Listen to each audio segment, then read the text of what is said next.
Miss Erby, marami na pong sumusuporta at nagda-download ng VLOG. Well, unang-una, mga nakapag-download na, para may katulong ako na magpa-download din ng mga iba para hindi tayo mag-iwanan. Dahil ang mga teknolohiya ay madaling magbago. Noong araw, binibigay ko libre sa mga mayors, palengke nila, dahil lahat ng munisipyo, walang bangko. So yun ang ginagamit noong araw. Ngayon, cellphone na lang. So, very convenient, malaking tulong sa ating kababayan yan.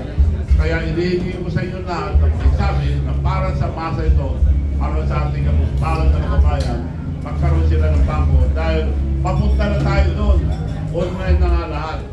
Mapag-iwanan tayo kung di tayo sumunod. Kailangan turuan natin ang ating kababayan para cashless na. Sa ibang bansa, sa Europe, wala ng pera, puro card. So, magbibigay din kami ng card, mga mayors ang kasama ko, at lahat ng mga transport group. Kung sino may gusto, kung anong pangalan nila ng gusto, halimbawa, yung bayan nila, yun ang card nila, international. Pwede matulungan natin yung mga overseas workers, from B-Bank to B-Bank, wala rin bayad.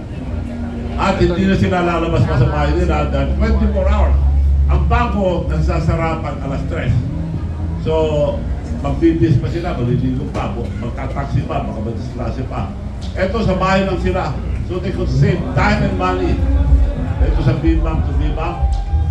Kung mga nagtatrabaho abroad, Amerika, Canada, Australia, masisan, B-Bank to B-Bank, walang bayan.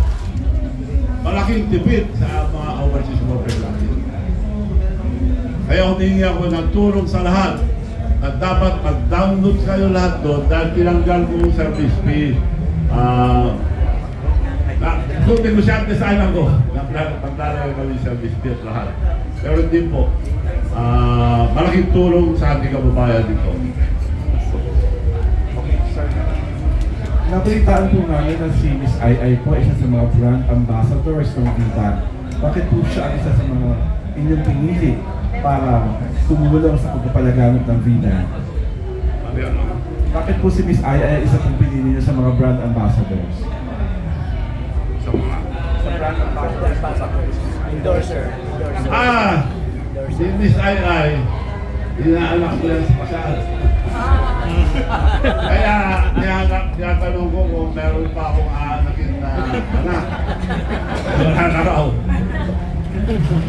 Sabi ko wala na. Wala na Nino. Kaya siya ang favorite ko. At ang nanay ko ng araw producer.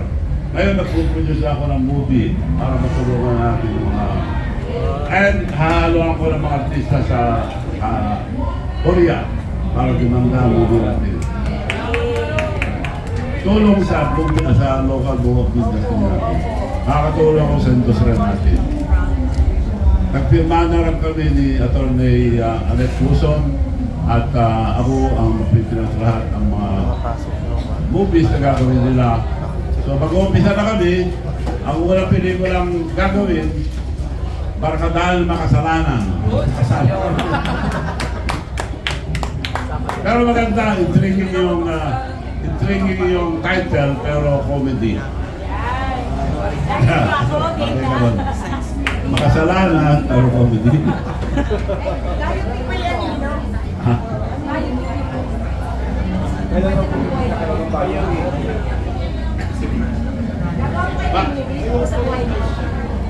Wala pa. Gusto niyo po ba, sir? Iniisip ko pa. Sakali sino ang gusto manood sa live story nyo? Sa live story nyo? Wala pa nga.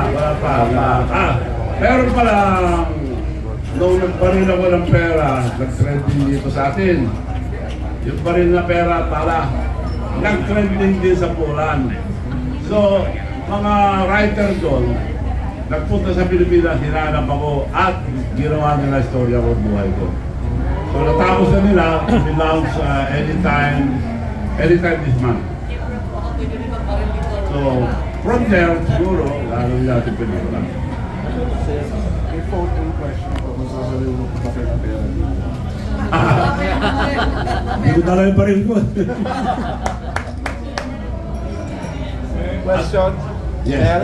Ang ibang po ba ay na-inspire sa vegan? Yes, vegan bank. V-Bank, dahil meron akong bangko sa Amerika na na-approve, Vegan Bangko International. So, yun ang na-approve doon. So, kaya ginawa ko naman national para sa masa. Pero isipan ko yung national digital. Maraming tumulong sa akin doon. Nakuha namin kasi sa lahat ng Central Bank.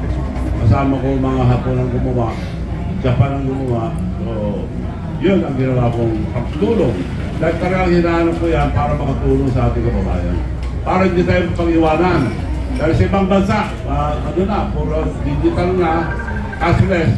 Kaya pati yung mga jeep na tutulungan ko, bibigyan ko rin sila ng card, ipapatong lang. Lipat na sa account ng driver. Wala nang supli-supli. Wala rin po maraming mga requirements tulad ng ibang mga banko. Wala na. I-download nyo lang, may QR code. Picturean nyo sarili nyo sa telepono. Sa telepono nyo. Akunan nyo lang ang face recognition. Paikot-ikotin lang. Pag naging green, yun na, may bank account na kayo. Simple. Regulated ba siya? Ang hindi kayo mag-download, baka kayo. Regulated ba siya ng Bangko Sentral ng Pilipinas? Regulated Bangko Sentral ng Pilipinas. Yes. May lisensya sa Bangko Sentral. Pero hindi kaya umakan yung mga... Hindi magagawa yan kung parang approval lang. Hindi kaya umakan yung ibang mga competitors kasi hindi kayo mag-charge. Hindi aangal yung ibang mga competitors kasi hindi kayo mag-charge. Walang service. Tulong ko nga yun eh. Kung gusto nila tumulong, ini-encourage ko nga eh. Pwede. Gawin nila na kung gusto lang na yan tumulong. Ako, ginawa ko lang yun dahil kung may natutulong ako, happy ako. Masaya ako pag nakakatulong. Kagaya yung ginawa ko Miss Universe. Lugi ka, sabi nila. Wala pa nakakuha masyadong malaking company. Wala, not even the government. Dahil lugi ka doon, dahil mahal, mahirap kunin. O, malulugi ka, sabi nila. Kinuha ko pa rin, basta panalo Pilipino. Pero kumita naman ng more than 500 million worth of media mileage. Nakilala ating bansa. So, kinuha ko. Ganun din ngayon. Mas malaking lugi ko ngayon, itong transport group. Dahil, saan kayo nakakita ng magpautang ng billions na walang interes? Buong mundo, mayroon na kayo narinig, wala. Ako lang ang tumulong na nagpautang na walang interes. Kaya ang partido ko, dahil kasama ko pareho si Presidente, si Vice President ng kampanya, ako sumama sa kanila sa buong Pilipinas. Dahil ako Presidente ng Mayor's League, kaya hindi ako tumakbo. So, independent na lang ako. Independent, L. Ano ba yun? 4 L, alam niyo? Loko-loko, nakasulong. Para hindi ako kasama sa dalawa. Pareho kong kaibigan. Ano po yung tanong niyo? Good evening, Senator Javit Nochinakas, DCRX. Yung transport group po, sir, nagpapautang kayo na wala kayong interest sa mga transport group sa e-vehicles. May napili na po ba tayong transport group na pwedeng mag-beneficiary dun sa tulong po? Lahat ng transport group nagpuntaan sa bahay. Sila nga naghanap pinakamura eh. Ang pinakamura nila 3 million. Binigay ko lang 1.2. Lugi ako nun. Nung dumating nga yung mga kasama ko sa Korea, umiiyak sila. Hindi na bala yun. Sabi ko na, hindi ko na mabawi ka ako dahil isa lang salita ko, nasabi ko na, kung bawiin ko, wala na akong maniwala sa akin. So yung mga lugi-lugi natin dyan, ako na bahala, babawiin ko na lang sa mga negosyo ko. Dahil ang pera, hindi sa'yo pag hindi mo ginastos. Kaya masaya ako, basta makatulong. Ginagawa ko lahat yan, basta masaya ang Pilipino. Basta panalo Pilipino, basta magkalugi-lugi ako. And lastly, Senator, pwede po ba malaman magkano yung investment mo dito sa transport sector? Sa tulong po ninyo, magkano investment? Yung tulong ninyo, magkano yung budget po? Billion yan, dahil tricycle na lang eh, ilang billion yun. buong bansa ito, hindi lang Metro Manila, buong bansa. Kaya nga, dinala ko na rito yung factory para may maintenance at maglalagay pa ako ng solar parking charger para makapag-charge sila mas mura sa mga supplier, power supplier. Ay, dagdag ko lang, Senator, sa OFW, sa program ko, marami nagtatanong yung mga meron po ba kayong sa mga OFW? Mga plano niyo po sa OFW, yung mga pinauwi galing ng ibang bansa. Yung mga OFW, ito lang nga ang tulong ko sa kanila. Pag nagkaroon sila ng bibang, wala nang bawas yung papadala nila, bibang to bibang. Yun ang malaking tulong sa mga overseas workers natin. Yun ang number 1 na matutulungan, overseas workers. Dahil wala silang gastos, wala nang bayad. Kasi ngayon, papadala sila, maniningil yung lalabas sila sa bahay, pagtataksi, pupunta sa bangko, magsasarap ang bangko. Ganon din dito, pupunta ko sa bangko, tricycle, at baka masagasaan pa. So, at nagsasarap bangko. Ito po, hindi mo sasarap 24 hours, sa bahay lang sila, nakakapagpadala na. Very convenient sa mga overseas workers to. Para sa kanila ito. Karamihan. Tayo ka lang Kasi di ba, very identified kayo sa mga Korean, di ba? Nagdadala kayo ng mga Korean stars dito. May plano ba isama niyo sa campaign? Mga K-pop stars? Sa campaign niyo po.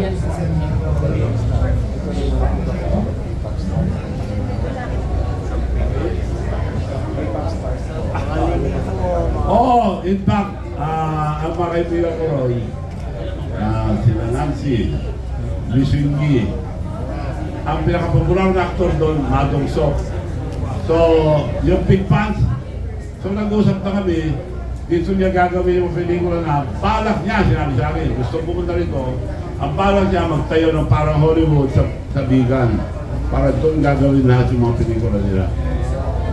So, yun ang sinabi niya. Yung Lisinggi, siya bida sa Vagabond. So, 2 beses na, di ba, nantay natin na kadugtong dahil maganda.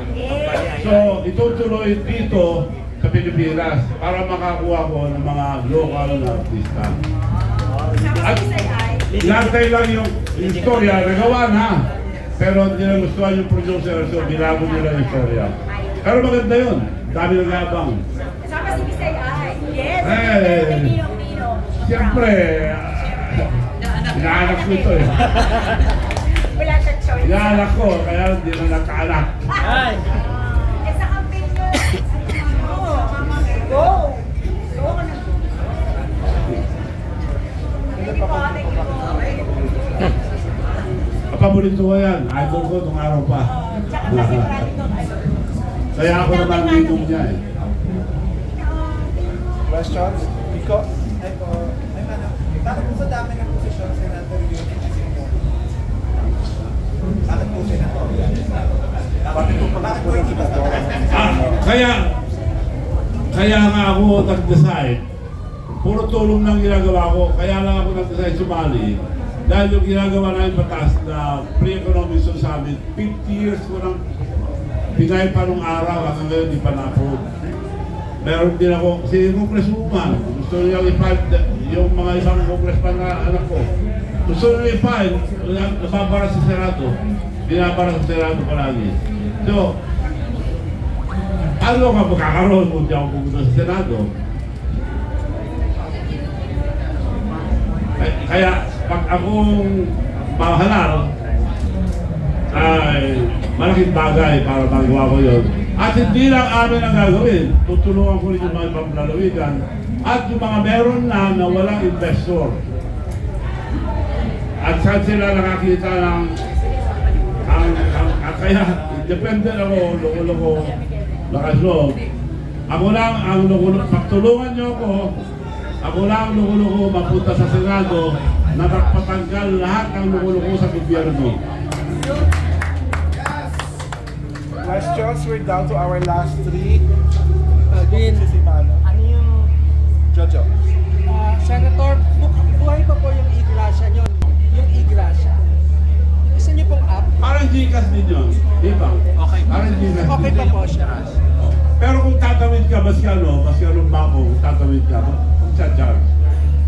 bang tumibang? Wala.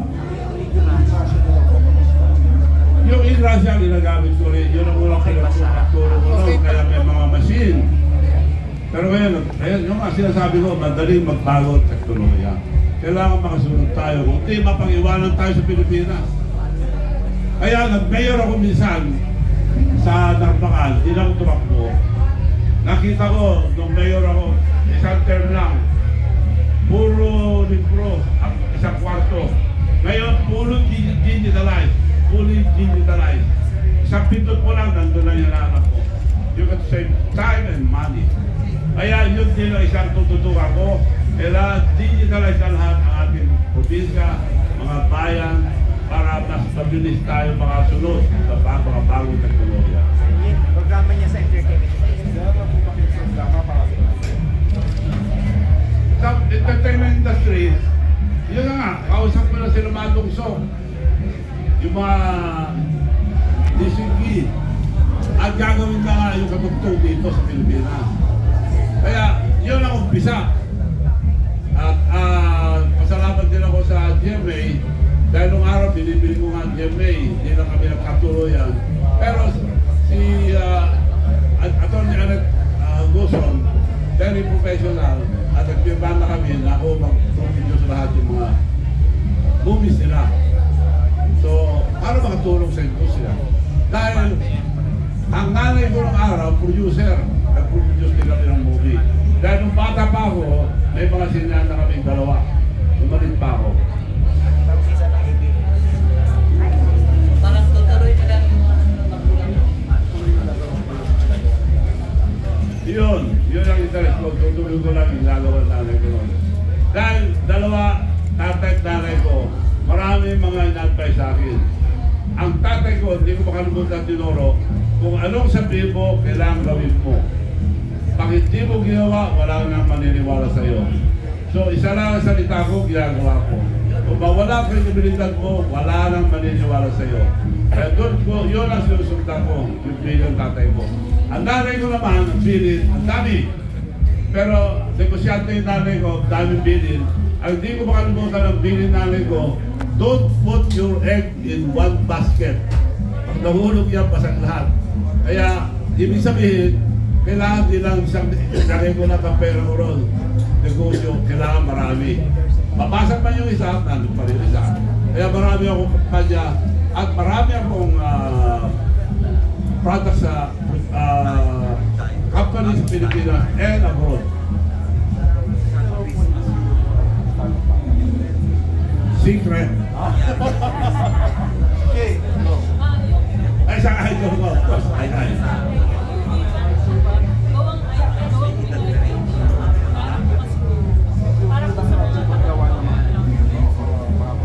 No, ang tumulong sa amin dyan, Japan.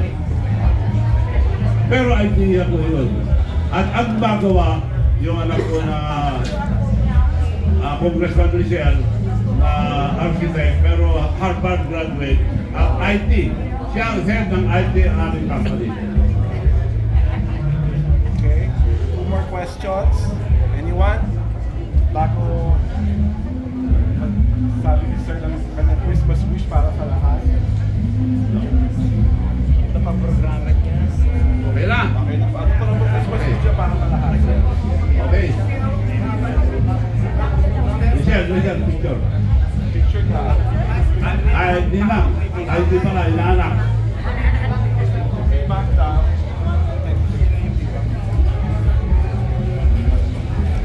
Kaya, ang Comelec ang binigay sa akin na number 58. Kaya lahat ng papremyo natin, 5,800. Araw-araw na 58 times. At may 580,000 araw-araw. 58,000 every day. Araw-araw pa rin. Yung 500, yun ang huli. Pagkatapos yung bawal na sa February 11, bawal na, yun, may price sa 580,000. Mula ngayon, 15, hanggang bawal, February 11, 58 case. Kasi 58 ang number ko eh, para sa pag yung nakalimutan. At huwag nyo kalimutan na kung tumatagpong senador. Bakit po sila kung mayor o Number 58. Kaya nakita nyo lahat ng pag-ready natin sa 5-8.